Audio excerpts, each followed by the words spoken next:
everybody. Give it up for Dan Rosen, everybody.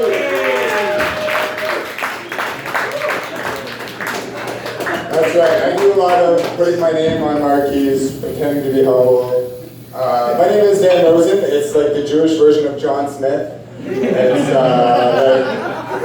It's all over Jewish Tinder, which is a real thing. It's called J-Swipe. It's weird because in these days and age, I didn't think like Jews wanted to be swiped. I felt like we were trying to kind of like get past that. But I guess if you want to find a good husband. It's weird because like there is J-Date, which makes sense because that's like Jewish mingle. But like J-Swipe is a hookup app, it's our Tinder. So it's basically for people who are like, I want that dick, but it has to be circumcised. Like it's a weird thing that there's weird Jewish things where we both go like against and lean into the stereotypes. So for example, there's like my name is very Jewish. If it was a Jewish detective show, it would come up all the time. They'd be like, Officer Leibowitz, any idea on the dick? Nope. Just another Dan Rose. Not that there would be a Jewish detective show because everyone would confess within the first 10 minutes. Or like their mothers would drag them into the station by the ear being like, you go tell the nice officer what you did to Roy Hirschberg's department store. He worked so hard for after his Zeta got pancreatic cancer. You go tell him now. Yeah, so it's a weird thing. We also look like having like Jewish jokes. There's a weird if a Jewish anytime like a Jewish person knows a joke or whatever, people will be like, oh, that's identifying the culture. But as soon as it's like a non-Jewish person telling the exact same joke, it's like, oh, anti-Semitism. We've got to deal with this. And my mom, I grew up with a mom who has like a very dark sense of humor. She's a doctor, so she dealt with death all the time. And so I got sick when I was in high school. I had to have surgery, and after my bowel obstruction was removed, I was like this, but 25 pounds lighter. And my mom like helps me into the car and is like, Dan, you look like you just got released from a concentration camp. Which I know is offensive. It's 2019. We say detention center now. So that's the kind of humor like I grew up like going through puberty. And so yeah, I do have Crohn's disease. It's how I maintain this slim figure. It's very anemic chic. Like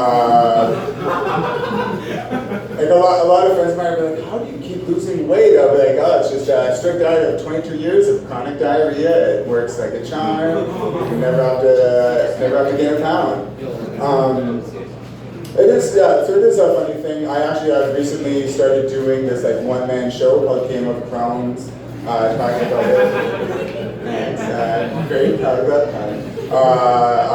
It's a good show. I promise the ending is better than the actual TV show. No one's petitioned me to redo the ending of it. But it is one of those shows where, because if you go throughout Toronto, there's a lot of really great shows for people who are LGBT, for women, people of color, and other marginalized groups. And I'm trying to do that for people with chronic diarrhea. Where it's like be like the Beyonce of bowel disease, form my bowel hive, So that's become a bit of my shtick.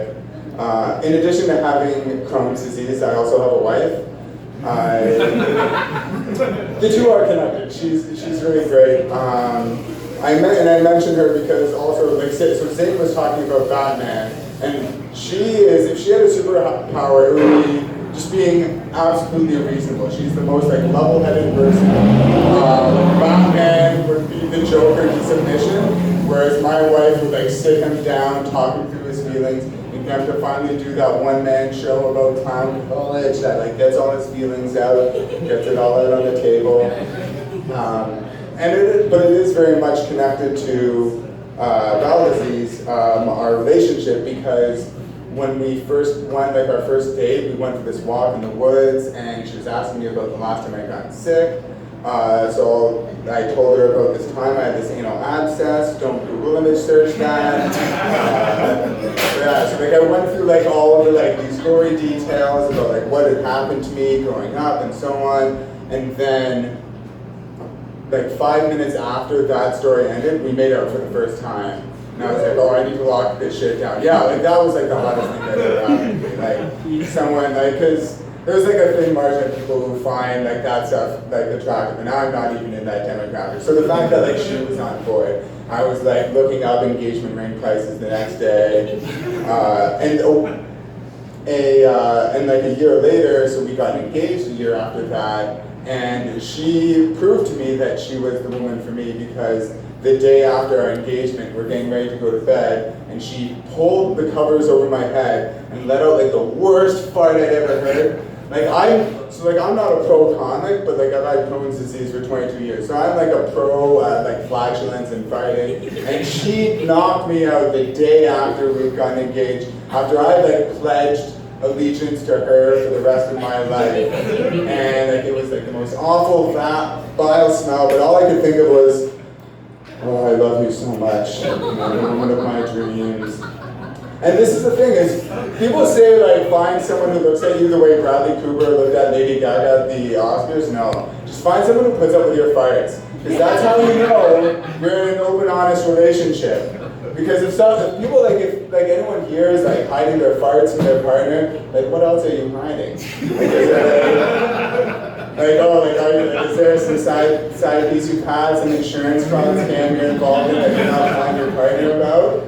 But yeah, like if you're like if your partner is like constantly farting in front of you, obviously it's gonna be awkward and smelly, but guaranteed that person is never gonna cheat on you for your entire life. You'll have the most honest, respectful relationship the rest of your life. Anyhow, that's my TED Talk on farting in front of your partner. Thanks for listening. And let's bring Zain up before I